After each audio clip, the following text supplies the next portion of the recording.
Hey guys, RandomRyan here. Game franchises have come a long way, haven't they? From continuing story arcs, sequels, and a lot of our favorite video game characters come back to continue to entertain us. From unforgettable games and games we'd like to forget, there's quite a lot of favorite game series that many of us still play, either because they continue to strive, or even for old time's sake. But every once in a while, we get a game series that we want more of, yet seem to disappear within the tides of time. This is where FZero, one of my favorite racing game series, comes in mind. For those of you who don't know, I love FZero. To put it simply, it's Mario Kart, but there are 30 participants racing at once, no items, leaving it all up to skill, and even a little bit of luck, and it tested your ability to race as well as survive. To me, it was a lot more intense and exciting than Mario Kart. Now don't get me wrong, I still like playing Mario Kart games. However, the most we've seen out of FZero in recent history is Captain Falcon as a fighter in the Super Smash Bros. Series, FZero homages of Mario Kart Wii and 8, and an FZero themed minigame in a Nintendo Land.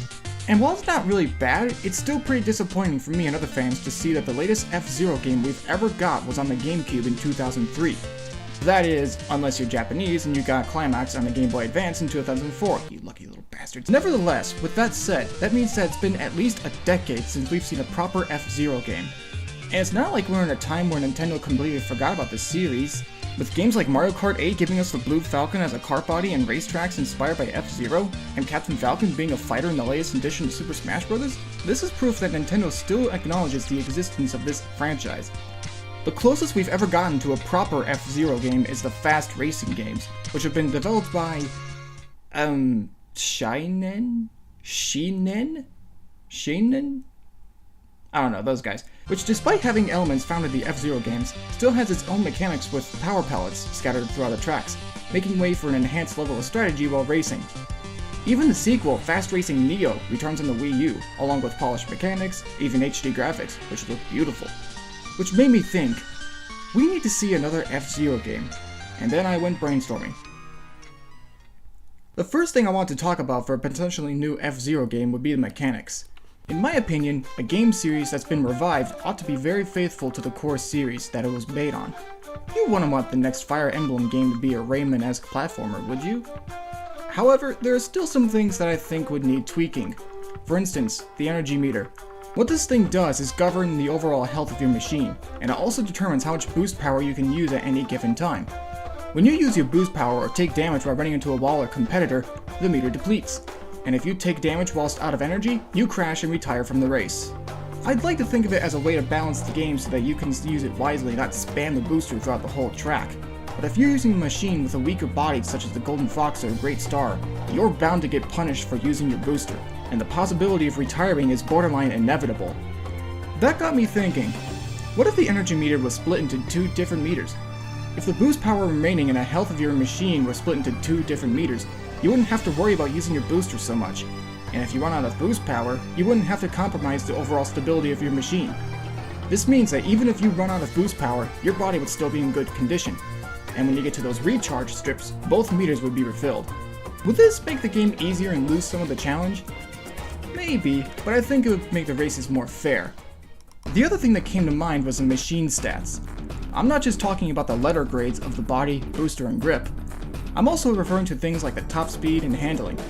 While FZero GX had some good mechanics, a study found out that the stats of the machines weren't as accurate as listed in-game. At least in the N64 installment, the stats matched. The Bloodhawk had a great booster and awful traction as listed, and the White Cat had average stats with top-notch grip. But in the GameCube installment, the stats weren't as faithful on most of the machines.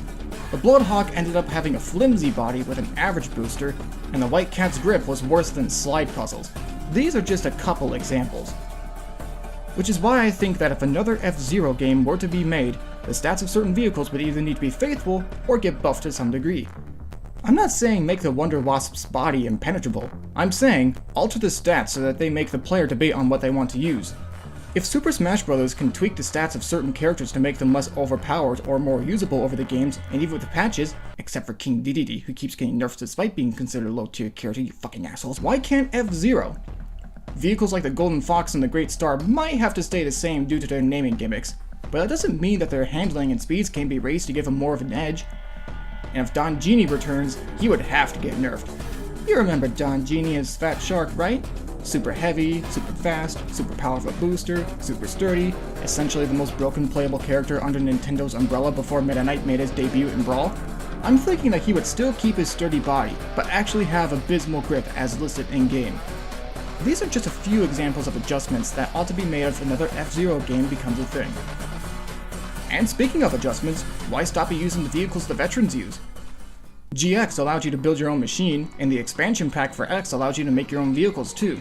Although it was only available across the ocean. Again, real fair, G-Pon. So why not have the feature return? But that brings up another question. How should the custom vehicle creation be executed here? After some brainstorming, I think I came to a sound structure. It would be similar to the way it was in GX, but with more control over the stats. In X, you could create your machine with a cockpit, booster, and wingtips, assign colors, and even pick and choose what letter grades were assigned to the 3 prominent stats. In GX, you could choose which 3 major vehicle parts make up your machine, with the frame affecting the body, the exhaust determining the boost power, and the cockpit governing the grip. The higher the letter grade, the heavier the machine got, and the stats were determined by which parts you used. Well, that's all well and good, but what if you could have further control over the stats? If so, you could have a bulky vehicle with paper-thin stability, or a skinny vehicle as hard as diamonds, so to speak. Seems counterintuitive, but remember, Mr. EAD still had a big vehicle that's brittle. Theoretically, one could adjust the letter grades of the vehicle to their preferences and not be pigeonholed to what the parts offer in GX. Still, no one could have a machine with a letter grade of A in all 3 parts. This takes us to the scoring system for this particular aspect. Let's say that a letter grade of A equals 5 points, B equals 4, and so on until E, which only equals 1 point. The maximum amount of points any vehicle could have is 11, and the minimum is 3. This would allow the player to stay faithful to the letter grade system in place. For example, the player could have 2 A's and 1 E, which equals 11 points, but not allowed to have B's in all 3 letter grades, since that equals 12. I still don't think that the design of the vehicle shouldn't affect the vehicle in some way. Weight is a factor in these games, and the heavier machines tend to have greater stability when it comes to quartering, even if the steering itself is stiff. Whereas lighter machines can accelerate faster and take tighter corners than heavier ones. My thoughts on this would be that the weight of the machine in question would affect the stats in some way. And while we're on this subject, why not allow the player to adjust the stats of their custom vehicle as well? Along with customizing the letter grades of the body, booster, and grip, I'm thinking that the other stats like top speed, acceleration, handling, and even boost duration can be fine-tuned by the player, offering a greater degree of preferences for the vehicle the player can call their own. My thoughts on this would be that all 4 stats would be at 50 units out of 100, not counting pre-implemented weight bonuses and penalties. Ah yes, when I said that weight would play a factor, it would play a factor with these particular stats. Heavier vehicles could have higher top speeds and boost duration, but lower acceleration and handling by default, and vice versa if the machine is lightweight.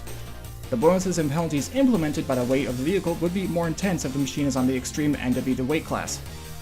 Nevertheless, the player could use 240 units to fine-tune the properties of their vehicle, of which 200 are in use by default. If the player chooses to raise a stat, the remaining points in reserve decrease, and if they choose to lower a stat, those units in reserve will rise.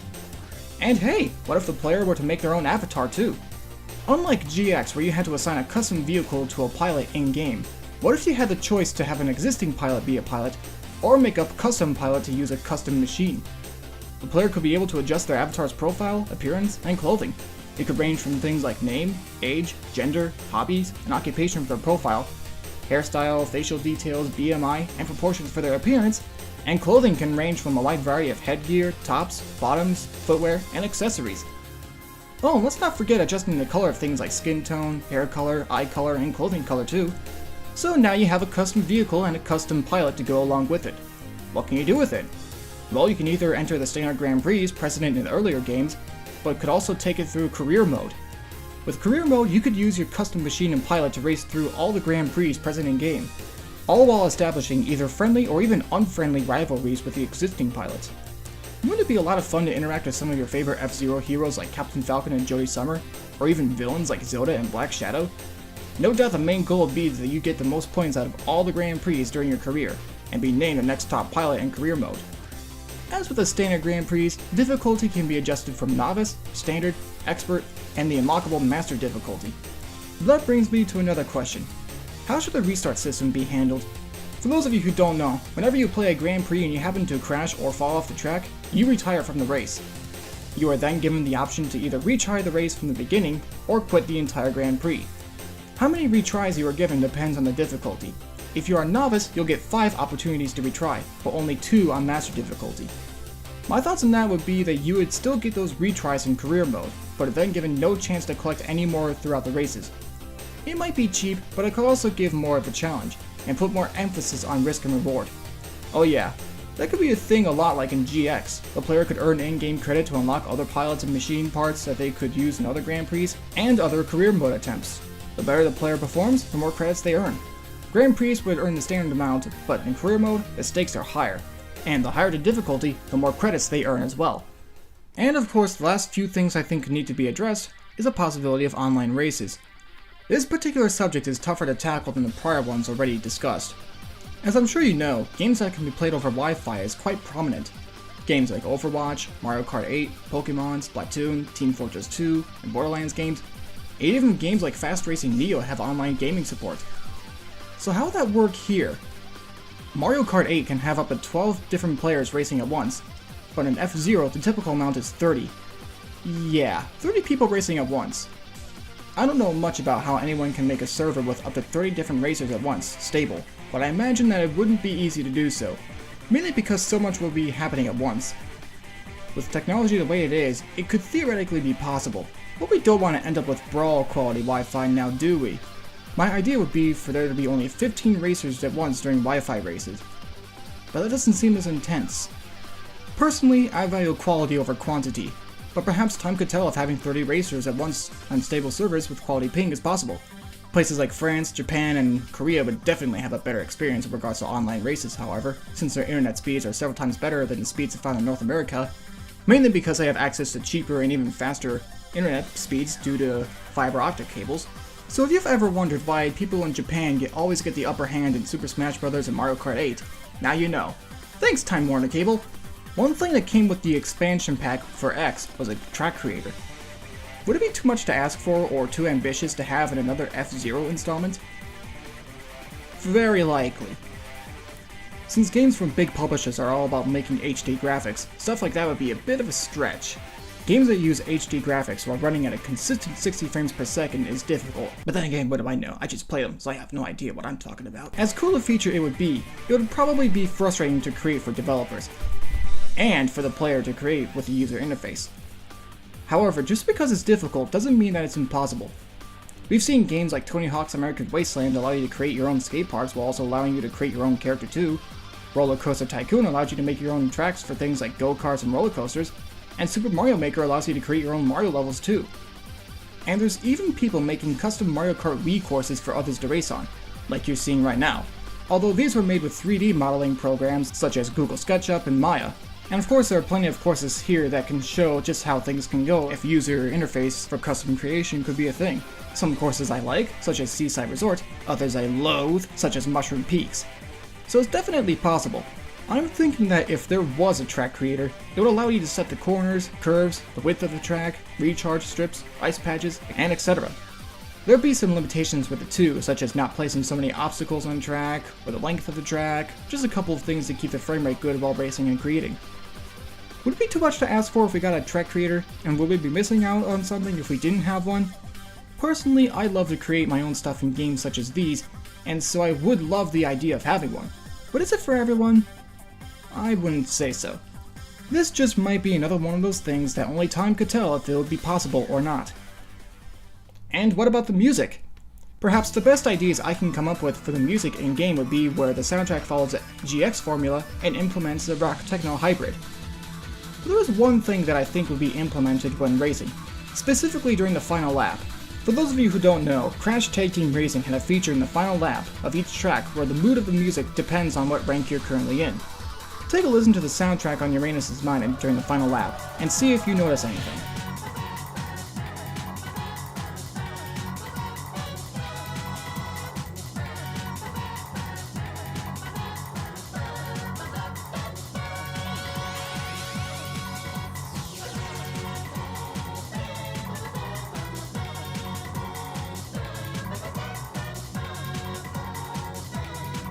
And listen to it while in the middle of the ranks.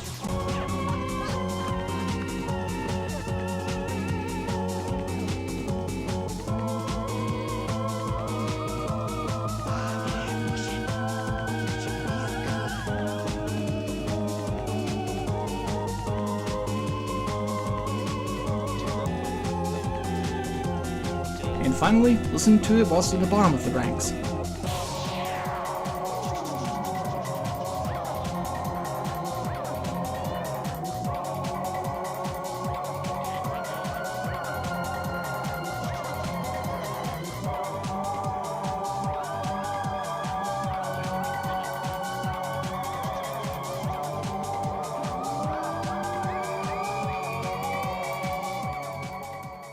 Notice how the mood of the tune is dependent on what place you rank in, where if you're doing well, the tune is upbeat, while in the middle, the tune has a sense of urgency, and while doing poorly, the tune becomes gloomy.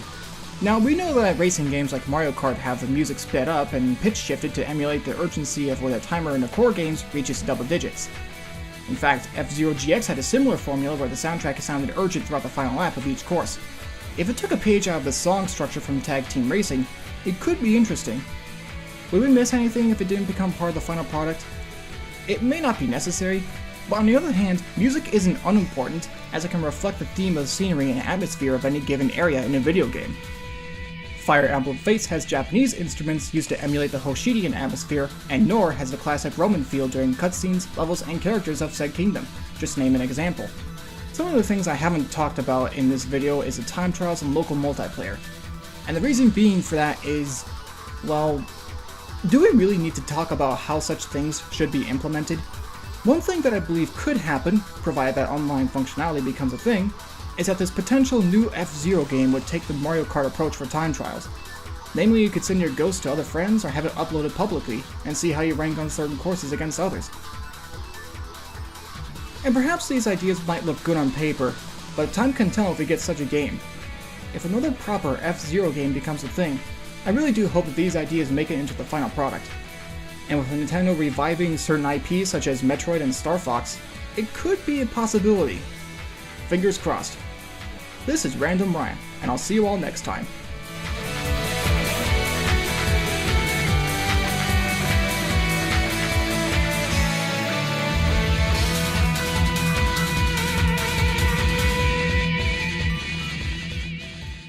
Hey guys, here RandomRyan again.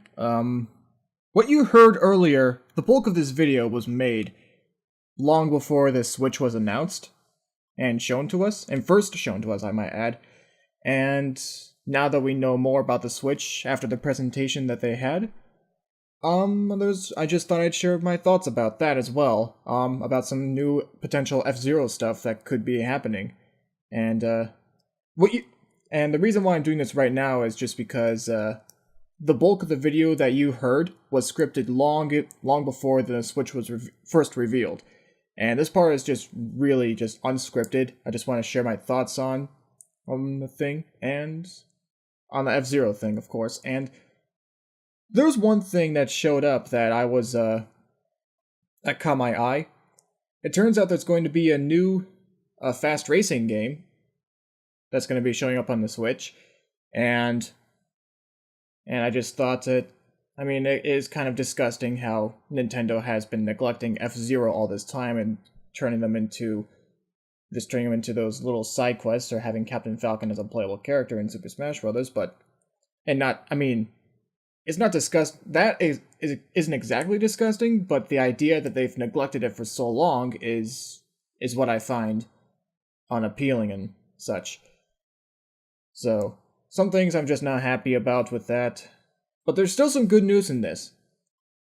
With the continuation of games like Fast Racing, and how it's going to be showing up on the Switch, it basically can tell people that, they've already had, this is going to be their third installment.